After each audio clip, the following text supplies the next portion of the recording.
بسم الله الرحمن الرحيم والضحى والليل إذا سجى ما ودعك ربك وما قلى وللآخرة خير لك من الأولى ولسوف يعطيك ربك فترضى ألم يجدك يتيما فآوى ووجدك ضالا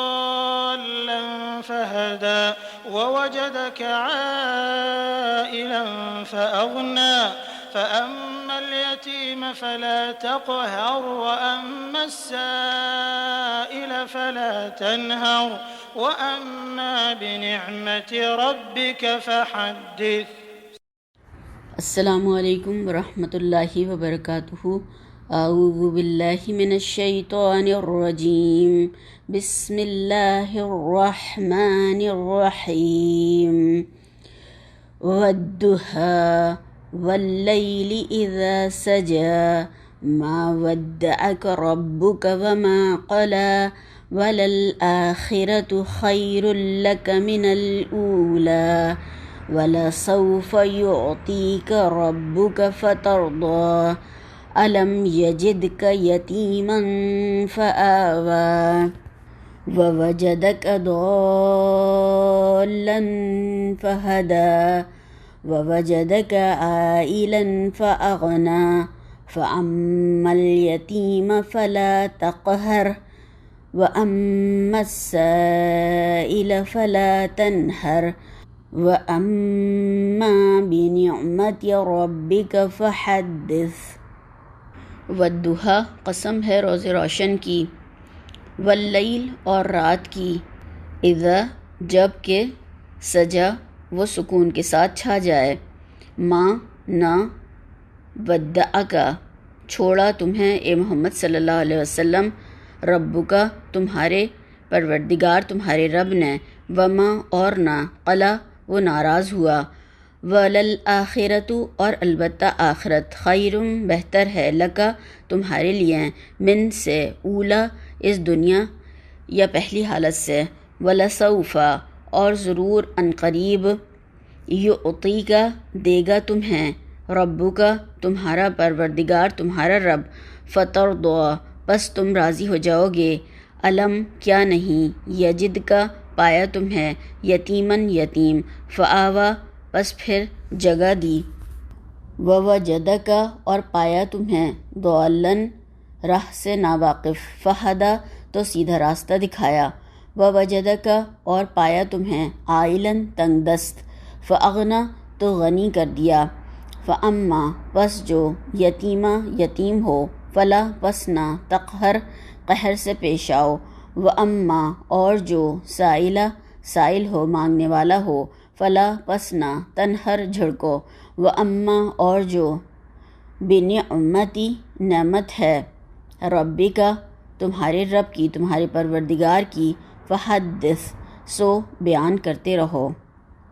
نحمدہ ونصلی علی رسولہ الکریم، رب اشرح لی صدری ویسر لی امری واحلل عقدۃ من لسانی یفقہوا قولی، اللہم ارنا الحق حقا وارزقنا اتباعہ وارنا الباطل باطلا وارزقنا اجتنابہ، آمین یا رب العالمین۔ الحمدللہ اللہ کا شکر احسان ہے کہ الحمدللہ اللہ کی توفیق سے، اس کے فضل سے، اس کے کرم سے، اس کی رحمت کی وجہ سے ہم آج سورہ ضحیٰ تک پہنچ گئے الحمدللہ۔ اور ضحیٰ کا مطلب ہے چاشت کا وقت یا دن کا خوب روشن ہو جانا، خوب روشنی کا پھیل جانا۔ یہ مکی صورت ہے، ایک رکوع ہے اور اس کی 11 آیات ہیں۔ اس صورت میں بھی ہم دیکھیں گے کہ 2 قسمیں کھائی ہیں اور اس کے بعد باقی کا جو آگے کا مضمون ہے وہ اس کی اوپر گواہی کے طور پر ہے۔ اور اس صورت میں ظاہری انعامات جو اللہ کے نبی صلی اللہ علیہ وسلم کو دیے گئے تھے ان کا ذکر ہے، اور آگے والی صورت میں انشاءاللہ تعالی معنوی جو انعامات ہیں، جو نعمتیں آپ صلی اللہ علیہ وسلم کو دی جائیں گی وہاں پر ان کا ذکر کیا گیا ہے۔ یہ بھی مکہ معظمہ کے بالکل ابتدائی دور کی نازل شدہ صورتوں میں سے ہے،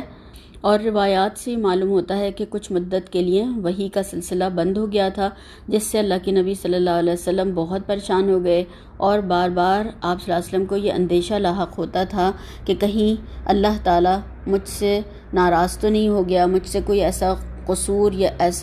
ایسی کوئی بات تو سرزد نہیں ہو گئی جس کی وجہ سے میرا رب مجھ سے ناراض ہو گیا ہے اور اس نے مجھے چھوڑ دیا ہے۔ اس پر یہ صورت اللہ تعالیٰ نے نازل فرمائی اور آپ صلی اللہ علیہ وسلم کو اطمینان دلایا کہ یہ وحی کا جو سلسلہ روکا گیا تھا یہ کسی ناراضگی کی بنا پر نہیں تھا، بلکہ یہ اللہ تعالیٰ کی کچھ مصلحت تھی، اور سمجھایا یہ گیا کہ جس طریقے سے دن کا روشن ہونا اور پھر اس کے بعد میں دن کا رخصت ہو جانا اور رات کا سکوت طاری ہو جانا، اس میں بھی اللہ تعالیٰ کی بہت ساری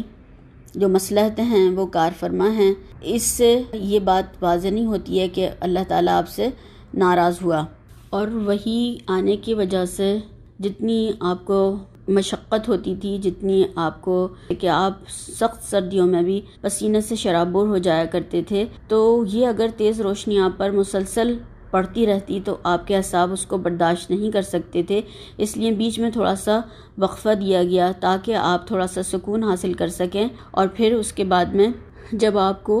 وہی اخذ کرنے کی عادت ہو گئی تو پھر طویل وقفہ دینے کی کوئی ضرورت پیش نہیں آئی۔ اور اس کا موضوع ہم دیکھتے ہیں کہ اللہ کے نبی صلی اللہ علیہ وسلم کو تسلی دینا ہے، اور مقصد اس پریشانی کو دور کرنا ہے جو کہ نزول وحی کے رک جانے کی وجہ سے اللہ کے نبی صلی اللہ علیہ وسلم کو لاحق ہو گئی تھی۔ تو اس میں روز روشن کی اور شب کے سکوت کی قسم کھا کر آپ صلی اللہ علیہ وسلم کو اطمینان دلایا گیا کہ آپ کے رب نے ہرگز آپ کو نہیں چھوڑا ہے اور نہ وہ آپ سے ناراض ہوا ہے۔ اور اس کے بعد آپ صلی اللہ علیہ وسلم کو اس میں خوشخبری بھی دی گئی کہ دعوت اسلامی کا جو ابتدائی دور ہے وہ تھوڑا مشکلات والا ہے، شدید مشکلات ہیں جس سے کہ آپ کا سابقہ پیش آ رہا ہے، اور تھوڑے دن کی بات ہے یہ، اس کے بعد کا آنے والا دور جو ہے وہ پہلے سے بہت بہتر ہوگا۔ اور پھر ہم دیکھتے ہیں کہ کچھ زیادہ دیر نہیں گزری کہ اللہ تعالیٰ نے آپ صلی اللہ علیہ وسلم پر اپنی عطا اور بخشش کی ایسی بارش فرمائی کہ جس سے آپ خوش ہو گئے۔ اور ہم یہ بھی دیکھتے ہیں کہ یہ قرآن کریم کی ان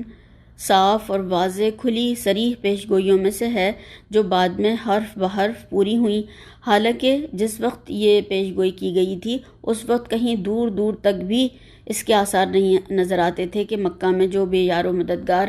مظلوم مسلمان ہیں، جو کہ پوری قوم جن کے پیچھے لگی ہوئی ہے، جن سے برسر پیکار ہیں، تو کبھی حیرت انگیز طور پر ان کو کامیابی بھی نصیب ہوگی۔ تو یہاں پر اللہ تعالیٰ نے فرمایا، آیات کے حوالے سے دیکھتے ہیں، وَالضُّحَىٰ وَاللَّيْلِ إِذَا سَجَىٰ، اور آفتاب کی قسم اور رات کی تاریکی کی جب کہ وہ چھا جائے۔ اور یہ جو دن کا روشن ہونا ہے اور رات کا سکوت اختیار کرنا یا پھر چھا جانا، یعنی مکمل اندھیرا، خاموشی، سنسان، ساکن ہو جانا، یہ بہت سارے معنی میں آتا ہے۔ اور دوحا کے معنی دن چڑھے کا وقت، چاشت کا وقت، جیسے کہ سورہ اعراف میں بھی اللہ تعالیٰ نے فرمایا ہے، اوامن اہل القری ان یاتیہم بأسنا ضحی وہم یلعبون، کیا بستی والے اس سے بے خوف ہو گئے ہیں کہ ان پر ہمارا عذاب دن دہاڑے یا دن چڑھے یا آ جائے جبکہ وہ کھیل رہے ہوں۔ تو اس کے دوحا کے معنی ہوتے ہیں جو دن چڑھے، یعنی جب خوب روشنی پھیل جائے۔ اور رات کا جو یہاں پر سجا کہا گیا ہے تو اس کے معنی جو ہیں سنسان اور ساکت اور خاموشی سے ہے، اور یہ جب رات زیادہ گزر جاتی ہے جب اس وقت کو کہا گیا ہے، یعنی ابتدائی رات میں تو چہل پہل ہوتی ہے اور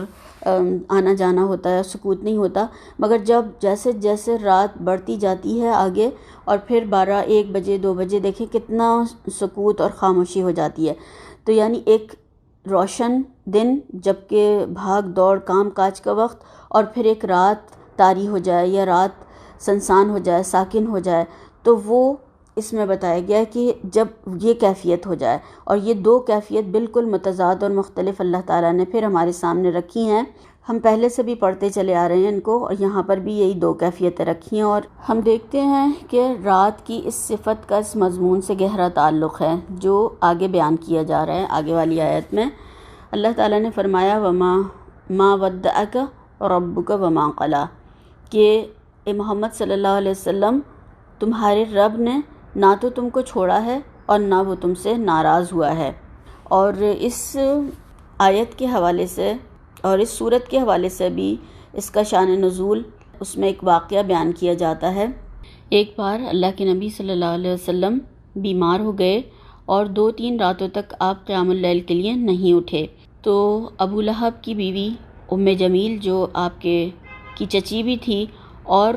جو کہ جس کا گھر بالکل آپ کے دیوار کے ساتھ ان کی دیوار ملی ہوئی تھی اور بالکل برابر کے پڑوسی تھے وہ، تو اس نے آپ صلی اللہ علیہ وسلم سے آ کر کہا کہ معلوم ہوتا ہے کہ تمہارے شیطان نے تمہیں چھوڑ دیا ہے، جو یعنی تم نماز کے لیے یا تم رات میں تہجد میں نہیں اٹھے، کیونکہ وہ کانٹے لا کر جب رات میں آپ صلی اللہ علیہ وسلم اٹھتے تھے تو وہاں پر راستے میں بچھایا کرتی تھی۔ تو اس پر اللہ تعالیٰ نے پھر یہ صورت نازل فرمائی۔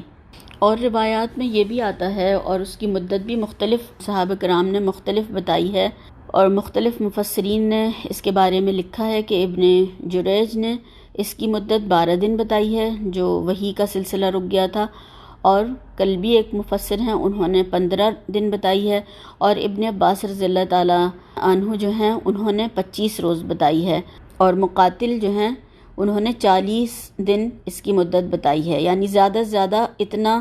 طویل زمانہ یعنی 40 دن کا 1 مہینہ 1.5 مہینہ اس طریقے سے گزر گیا تھا۔ اللہ کے نبی صلی اللہ علیہ وسلم کے اوپر وحی نہیں آئی تو اس پر آپ بہت زیادہ غمگین اور پریشان ہو گئے تھے، اور سارے جو مخالفین تھے آپ صلی اللہ علیہ وسلم کے وہ تانے دینے لگے تھے کہ آپ صلی اللہ علیہ وسلم یہ قرآن نہیں سنا رہے، اور آپ کا جس طریقے سے معمول تھا کہ جو بھی نئی صورت نازل ہوتی تھی تو آپ صلی اللہ علیہ وسلم وہ لوگوں کو سنایا کرتے تھے۔ تو جب اچھی خاصی مدت گزر گئی آپ نے کوئی صورت نہیں سنائی تو مخالفین نے سمجھ لیا کہ اب یہ کلام جو ہے بند ہو گیا، اب نہیں آئے گا۔ اور جندب بن عبداللہ بجلی جو ہیں ان کی روایت ہے کہ جب جبرائیل علیہ السلام کے آنے میں دیر ہوئی ان کے آنے میں تو مشرکین نے کہنا شروع کر دیا کہ محمد صلی اللہ علیہ وسلم کو ان کے رب نے چھوڑ دیا ہے، اور یہ ابن جریر اور طبرانی کی روایت ہے۔ تو لوگوں کی ان باتوں سے اور ان تمام چیزوں سے اللہ کے نبی صلی اللہ علیہ وسلم کو بہت سخت تکلیف و پریشانی ہو رہی تھی، اور آپ کو بار بار یہ شبہ ہو رہا تھا کہ کہیں مجھ سے کوئی ایسا قصور تو نہیں ہو گیا ہے جس سے کہ میرا رب مجھ سے ناراض ہو گیا اور اس نے مجھے حق اور باطل کی اس لڑائی میں تنہا چھوڑ دیا ہے۔ تو پھر اس لیے اللہ تعالیٰ نے دن کی روشنی اور رات کے اندھیرے سے بات یہ سمجھائی کہ جہاں انسان کے لیے روشنی ضروری ہے وہاں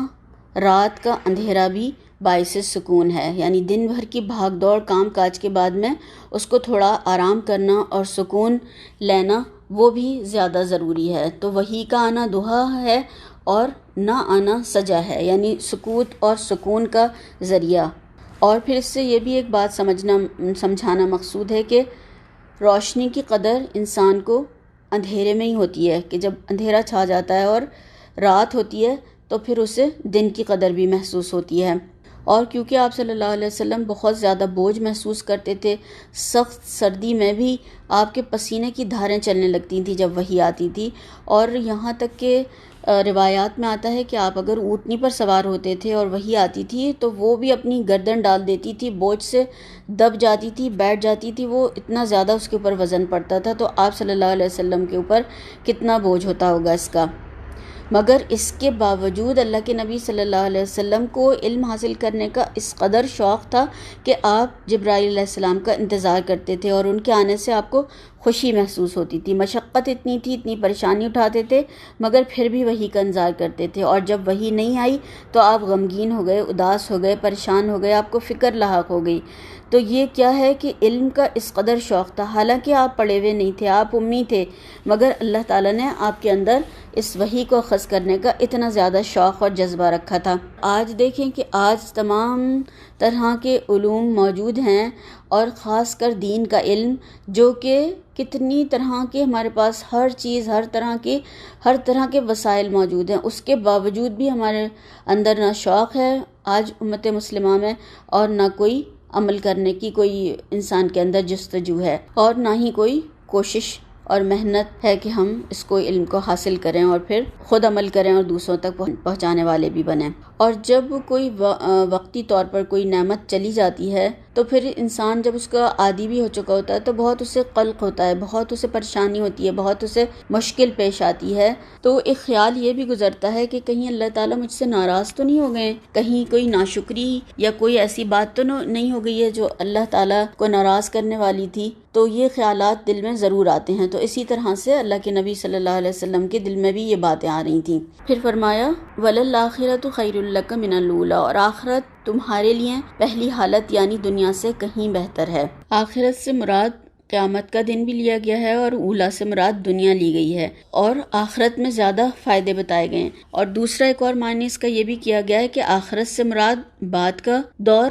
پہلے دور سے زیادہ بہتر ہوگا۔ یہ بہت بڑی بشارت تھی جو کہ دین کے غلبے کے طور پر اللہ کے نبی صلی اللہ علیہ وسلم کو دی گئی کہ مکہ فتح ہوا اور بہت ساری اور فتوحات ہوئیں اور اس کا دائرہ وسیع ہوتا چلا گیا۔ یہ ایک طریقے سے پیش گوئی تھی جو کہ بہترین طریقے سے بعد میں پوری ہوئی۔ آپ صلی اللہ علیہ وسلم کی زندگی میں پورا ملک عرب جو تھا وہ فتح ہو گیا، اور جنوب کے ساحلی علاقوں سے لے کر شمال میں سلطنت روم کی شامی اور سلطنت فارس کی عراقی سرحدوں تک، اور مشرق میں خلیج فارس سے لے کر بحر احمر تک آپ صلی اللہ علیہ وسلم کے یہ تمام علاقے زیر نگیں آ گئے۔ اور عرب کی تاریخ میں پہلی مرتبہ یہ ساری قوم ایک جھنڈے تلے جو کہ متحد ہوئی، اور وہ کلمہ لا الہ الا اللہ کے تحت تھے۔ اور پھر بعد میں صحابہ کرام نے کس طریقے سے ایشیا، افریقہ اور یورپ کے بڑے حصے کو فتح کر لیا اور وہاں تک اسلام کو پہنچا دیا۔ طبرانی نے، بہقی نے ابن عباس رضی اللہ تعالیٰ عنہ کی ایک روایت نقل کی ہے کہ اللہ کے نبی صلی اللہ علیہ وسلم نے فرمایا کہ میرے سامنے وہ تمام فتوحات پیش کی گئیں جو میرے بعد میری امت کو حاصل ہونے والی ہیں۔ اس پر مجھے بڑی خوشی ہوئی۔ تب اللہ تعالیٰ نے یہ ارشاد فرمایا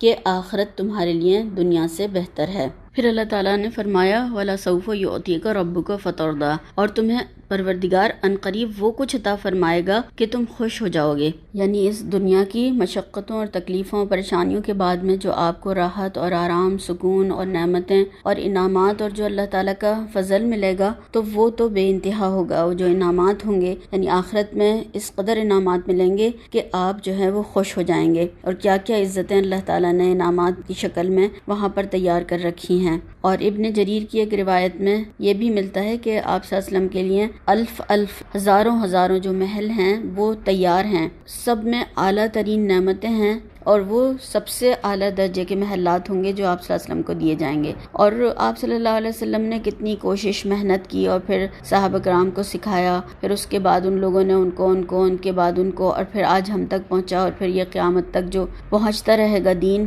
ایک طریقے سے۔ تو اس سب کا ثواب کا ایک حصہ اللہ کے نبی صلی اللہ علیہ وسلم کو بھی پہنچتا رہے گا۔ تو پھر آپ صلی اللہ علیہ وسلم کا کتنا زیادہ انعامات ہوں گے آپ کے، اور کتنا اجر ملٹیپلائی ہوتا چلا جائے گا۔ تو وہ اللہ تعالیٰ نے یہاں پر ایک خوشخبری دی ہے کہ یہ عارضی تکلیفیں اور مشکلیں ہیں، اس کے بعد جو اللہ تعالیٰ آپ کو عطا فرمائیں گے تو آپ اس سے خوش ہو جائیں گے، آپ اس سے راضی ہو جائیں گے۔ سبحان اللہ، کیا نعمتیں ہوں گی وہ اللہ تعالیٰ کی جو آپ صلی اللہ علیہ وسلم کو عطا کی جائیں گی۔ پھر اللہ تعالیٰ فرما رہے ہیں الم یجدک یتیمن فآویٰ، بھلا اس نے تمہیں یتیم پا کر جگہ نہیں دی؟ بے شک دی، یعنی اللہ تعالیٰ نے آپ کو یعنی چھوڑنے اور ناراض ہونے کا تو کیا سوال ہے۔ ہم تو اس وقت سے آپ پر مہربان ہیں جب آپ دنیا میں بھی نہیں آئے تھے اور یتیمی کی حالت میں دنیا میں پیدا ہوئے، مگر اللہ تعالیٰ نے ایک دن بھی آپ کو بے سہارا نہیں چھوڑا۔ اور یہاں پر اگر دیکھا جائے تو آپ صلی اللہ علیہ وسلم کو آپ کا ماضی یاد دلایا جا رہا ہے، اور نبوت سے پہلے کے انعامات اور احسانات کی طرف اشارہ ہے کہ اتنے انعامات سے آپ کو نوازا گیا، تو کیا اللہ تعالیٰ آئندہ نہیں نوازے گا؟ 6 سال کے بھی نہیں ہوئے تھے کہ والدہ بھی فوت ہو گئی، پھر دادا نے آپ کو اس طریقے سے پالا کہ اتنی زیادہ وہ محبت کرتے تھے، اور جو ان کا ایک بچھونا جو کہ فرش تھا یا جو ان کی مسند تھی وہ خانہ کعبہ کے ساتھ لگائی جاتی تھی، تو اس پر کوئی ان کے بیٹے کو بھی بیٹھنے کا حق نہیں تھا، کوئی وہاں پر بیٹھ نہیں سکتا تھا، ان کے بچوں میں سے بھی کوئی نہیں بیٹھ سکتا تھا، مگر اس پر اللہ کے نبی صلی اللہ علیہ وسلم کو بٹھایا کرتے تھے، فخر سے کہتے تھے کہ یہ میرا بیٹا ایک دن بڑا نام پیدا کرے گا، یہ سردار بنے گا۔ اتنا خوش ہوتے تھے وہ اپنے پوتے کو اللہ کے نبی صلی اللہ علیہ وسلم کو دیکھ کر، اور ان کا یہ کہنا دیکھیں آخر میں کیا صحیح ثابت ہوا کہ آپ صلی اللہ علیہ وسلم واقعی سردار بنے۔ پھر 8 سال کی عمر میں جب آپ پہنچے تو پھر ان کا بھی انتقال ہو گیا، اور پھر اللہ تعالیٰ نے ان کے جو چچا تھے ابو طالب، ان کے دل میں اتنی محبت پیدا کر دی کہ انہوں نے کفالت کی ذمہ داری لی، حالانکہ وہ خود عیالدار بھی تھے اور اتنا زیادہ ان کے حالات بھی اچھے نہیں تھے، مگر انہوں نے آپ صلی اللہ علیہ وسلم سے اتنی محبت کا برتاؤ کیا، اور مسلمان بھی نہیں ہوئے تھے، پھر بھی باپ سے زیادہ وہ آپ صلی اللہ علیہ وسلم سے محبت کرتے تھے، اتنی شفقت اور محبت دی انہوں نے۔ ان کی بیوی تھیں فاطمہ، تو وہ تو مسلمان ہو گئی تھیں، جن کو آپ چچی اور امی کہتے تھے، مگر یہ خود مسلمان بھی نہیں ہوئے، مگر آپ صلی اللہ علیہ وسلم کی حمایت کی اور تمام قوم سے آپ کو ہر طریقے کے ان کے شر سے بچائے رکھا۔ تو یہ اللہ تعالیٰ نے ایک کے بعد ایک محبتیں آپ صلی اللہ علیہ وسلم کے لیے لوگوں کے دلوں میں ڈالی، اور یہ عرب کا وہ معاشرہ تھا، وہ سوسائٹی تھی جس میں کہ غریبوں کو اور یتیموں کو کوئی عزت نہیں دی جاتی تھی، اور آپ صلی اللہ علیہ وسلم کو اللہ تعالیٰ نے وہ عزت بھی دلوائی اور حفاظت بھی فرمائی آپ صلی اللہ علیہ وسلم کی، اور آپ صلی اللہ علیہ وسلم کو کبھی بھی اس احساس کمتری میں یا اس احساس میں مبتلا نہیں ہونے دیا کہ آپ یتیم ہیں اور آپ کا کوئی والی وارث نہیں ہے۔ ایک کے بعد ایک ٹھکانہ بدلتا گیا، اور ایک سے زیادہ ایک محبت ملتی چلی گئی، ایک سے ایک بہترین گھر ملا، اور بہت محبت کرنے والے لوگ اللہ تعالیٰ نے آپ صلی اللہ علیہ وسلم کو دیے۔ اور ورنہ اگر دیکھا جائے تو یتیم بچے جو ہیں وہ بگڑ جاتے ہیں، کیونکہ ماں باپ تو ہوتے نہیں ہیں، تربیت بھی کون کرے، اور پھر اللہ تعالیٰ نے خود اپنی حفاظت میں رکھا اور اچھے تربیت کے مواقع ملے، اور آپ صلی اللہ علیہ وسلم ایک عظیم انسان بنے۔ تو یہ خاص احسان اللہ تعالیٰ کا آپ کے اوپر ہے، تو وہی یہاں پر یاد دلایا کہ کیا تم یتیم نہیں تھے تو اللہ تعالیٰ نے تمہیں ٹھکانہ دیا، تمہیں پناہ دی، اور تمہیں ایک کے بعد ایک اتنے اچھے لوگ دیتا چلا گیا۔ اور پھر ابو طالب کے انتقال کے بعد میں آپ کے قتل کے منصوبے بنائے جانے لگے، جب آپ کو ستایا گیا تو پھر ہجرت کا حکم آ گیا، اور اللہ کے نبی صلی اللہ علیہ وسلم مدینہ ہجرت کر گئے، اور وہاں پر اتنے جانثار لوگ اللہ تعالیٰ نے آپ کو دیے کہ انہوں نے سر آنکھوں پر بٹھایا، اور کس طریقے سے انہوں نے قربانیاں دیں کہ اپنے گھر بار مال سب بانٹ دیے، مدتوں تک خرچ اٹھایا، ہر طرح کی مدد کی، دشمنوں کے مقابلے میں سینہ سپر رہے، اور مخلص جانثار بن کر ہر طرح کی انہوں نے قربانیاں دی۔ تو یہ بھی اللہ کا فضل اور اس کی رحمت تھی، اور گویا اللہ نے ٹھکانہ دیا، آپ کی حفاظت فرمائی، اور آپ کو اپنوں نے نکال دیا، انہوں نے دھکے دیے، انہوں نے قتل کرنے کے منصوبے کیے، منصوبے بنائے، مگر غیروں نے آپ کو سینے سے لگایا اور اپنی جانیں تک چھڑک دیں، اور اللہ تعالیٰ ان سے راضی ہو۔ انصار جو ہیں پوری دنیا میں اس کی مثال نہیں ملتی کہ جنہوں نے بے لوث خدمت کی اور بے لوث رضا الہی کے لیے انہوں نے اپنا سب کچھ اللہ کے نبی صلی اللہ علیہ وسلم اور مسلمانوں کو دیا۔ اللہ تعالیٰ ان کو اجر عظیم عطا فرمائے، آمین۔ پھر اللہ تعالیٰ نے احسان اپنا یاد دلایا کہ اور وَوَجَدَكَ ضَالًّا فَهَدَىٰ، اور راستے سے ناواقف دیکھا تو سیدھا راستہ دکھایا۔ ضالًّا کے کئی معنی کیے جاتے ہیں، اس میں ناواقف راہ بھی ہے، بھولنے والا بھی ہے، اور لا علم بھی آتا ہے اس کے معنی میں، راستے سے ناواقف کے معنی میں بھی آتا ہے۔ اور ناواقف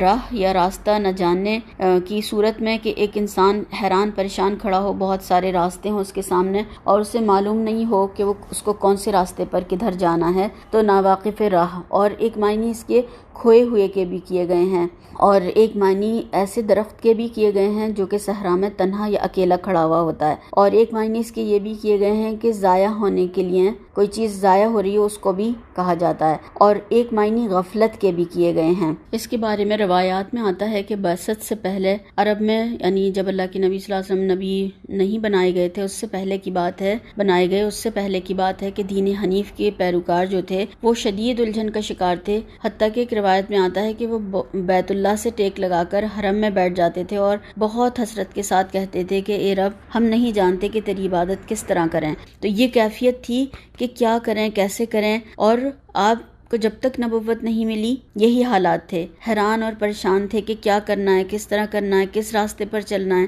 کیسے اللہ تعالیٰ کی عبادت کریں۔ آپ صلی اللہ علیہ وسلم نہیں جانتے تھے تو آپ کو اللہ تعالیٰ نے کتاب دی، ہدایت دی، کیونکہ قرآن میں ہی اللہ تعالیٰ نے فرمایا ہے کہ آپ نہیں جانتے تھے کتاب کیا ہوتی ہے، ایمان کیا ہوتا ہے، اور وحی کیا ہوتی ہے، ہدایت کیا ہے، آپ نہیں جانتے تھے، تو اللہ تعالیٰ نے آپ کو راستہ دکھایا۔ اور بچپن ہی سے شرک سے، جھوٹ سے، بے حیائی کی باتوں سے، بد اخلاقی سے، بد کرداری سے سخت نفرت تھی آپ صلی اللہ علیہ وسلم کو۔ اللہ تعالیٰ نے آپ کی ہر طریقے سے حفاظت فرمائی، اور جوانی کی منزلوں میں پہنچنے تک اور اس کے بعد بھی وحی کے آنے تک آپ صلی اللہ علیہ وسلم کی حفاظت کی، اور کسی بھی قسم کی اخلاقی برائی میں مبتلا نہیں ہوئے آپ صلی اللہ علیہ وسلم، جس میں عرب کا وہ معاشرہ مبتلا تھا، یعنی وہاں بچنا بالکل ہی ناممکن تھا، جو حالات تھے، جس طریقے کا وہ دور تھا۔ تھا، تو اللہ تعالیٰ نے خصوصی طور پہ آپ صلی اللہ علیہ وسلم کی حفاظت فرمائی۔ اور کچھ لوگوں کے بارے میں کہا جاتا ہے کہ وہ ایسی ہی برائیوں کے چند لوگ تھے جو کہ ایسی برائیوں کے خلاف جب اکٹھا ہوئے، جمع ہوئے کہ یہ نہیں ہونی چاہیے، یہ سب غلط باتیں ہیں، تو ایک معاہدہ ہوا جس کا نام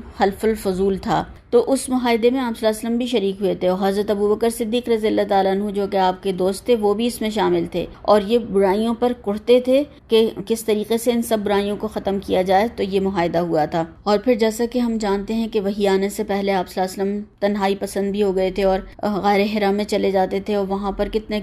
دن تک رہتے تھے، اللہ تعالیٰ کی عبادت کرتے تھے۔ شوق تھا آپ کو کہ کس طریقے سے مجھے اللہ تعالیٰ راہ دکھائے، تو پھر جبرائیل علیہ السلام وہ ہدایت لے کر آ گئے آپ کے پاس۔ اس طرح سے اللہ تعالیٰ نے آپ کی رہنمائی کی اور ہدایت بخشی۔ پھر اللہ تعالیٰ نے فرمایا کہ آپ کو تنگ دست پایا اور غنی کر دیا۔ ہم دیکھتے ہیں کہ کس طریقے سے ایک کے بعد ایک سہارے آپ کے چھوٹتے چلے گئے، پھر ابو طالب کفالت میں چلے گئے، اور جن کے خود معاشی حالات بہتر نہیں تھے، اور آپ کے جب والد فوت ہوئے تو میراث میں صرف ایک اونٹنی اور ایک لونڈی جو ام ایمن تھیں وہ ان کو ملی وراثت میں۔ اور ہم دیکھتے ہیں کہ بچپن کس طرح سے کہ دائیاں بھی جو بڑے بڑے گھرانوں کے بچے لے گئیں، اور آپ صلی اللہ علیہ وسلم یتیم تھے، کسی نے نہیں لیا۔ پھر وہ حضرت حلیمہ نے جب وہ خالی ہاتھ جانے سے انہوں نے بہتر سمجھا کہ وہ آپ صلی اللہ علیہ وسلم کو لے لیں، تو انہوں نے پھر آپ کو رضاعت کے لیے وہ لے کر چلی گئیں۔ تو پھر کس طریقے سے برکت اور ان کا معاملات جو ہوئے وہ ہم سب جانتے ہیں۔ پھر جب جوان ہوئے تو آپ صلی اللہ علیہ وسلم نے مکہ میں بکریاں بھی چرائیں،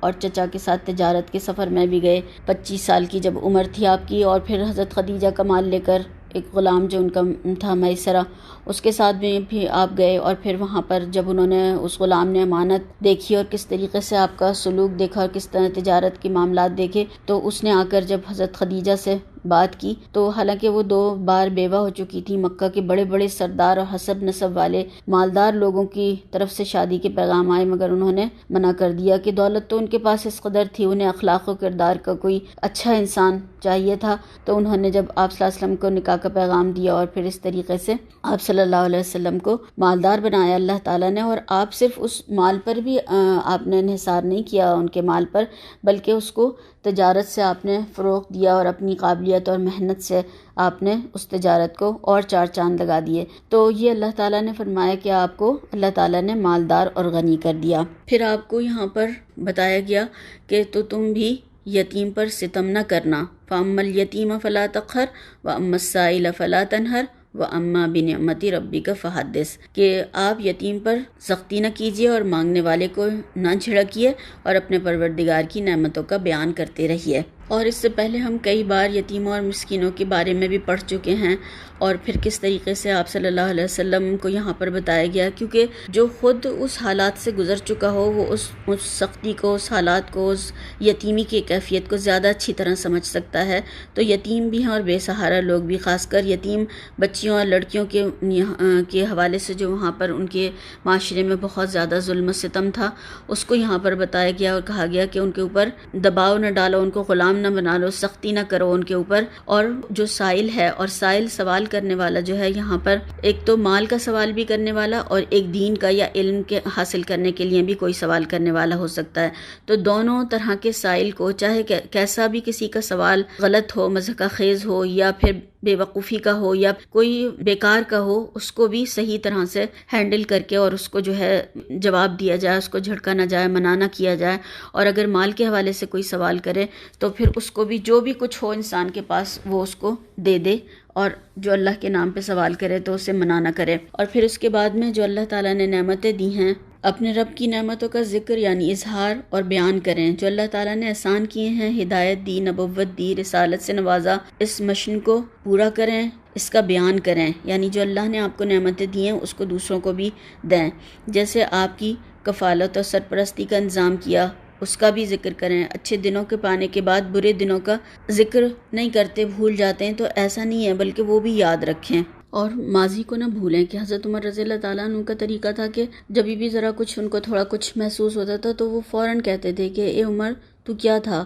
تو ایک چرواہا تھا، اونٹ چرایا کرتا تھا، اور آج تجھے امیر المومنین کہا جاتا ہے۔ تو اس طریقے سے وہ اپنے آپ کو یاد دلاتے تھے کہ میں کیا تھا، اور اسلام کی وجہ سے اللہ تعالیٰ نے جو مجھے یہ عزت بخشی ہے، یہ امیر المومنین کہلایا جانے لگا ہوں، تو یہ اسلام کی وجہ سے مجھے عزت ملی ہے۔ تو تمام نعمتیں جو اللہ تعالیٰ نے دی ہیں اس کا شکر گزار ہونا، اور شکر گزاری سے نعمتوں میں اضافہ بھی ہوتا ہے اور نعمتوں کی حفاظت بھی ہوتی ہے۔ اور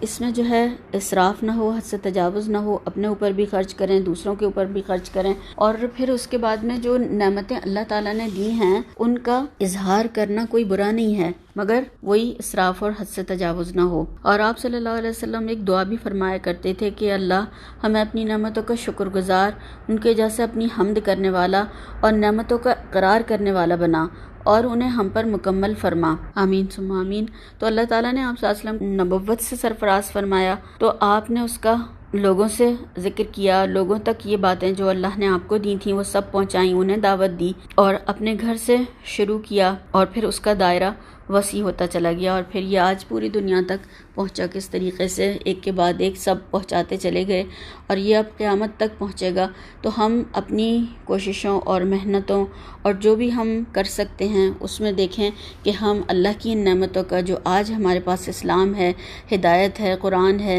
یہ نعمتیں ہیں، تو ہم اس کا کتنا شکر ادا کر رہے ہیں اور کتنا اس کو لوگوں تک پہنچا رہے ہیں۔ تو اللہ تعالی ہمیں اس کی بہترین توفیق عطا فرمائے۔ سبحانک اللہم و بحمدک، اشہد ان لا الہ الا انت، استغفرک و اتوب الیک۔ السلام علیکم ورحمۃ اللہ وبرکاتہ۔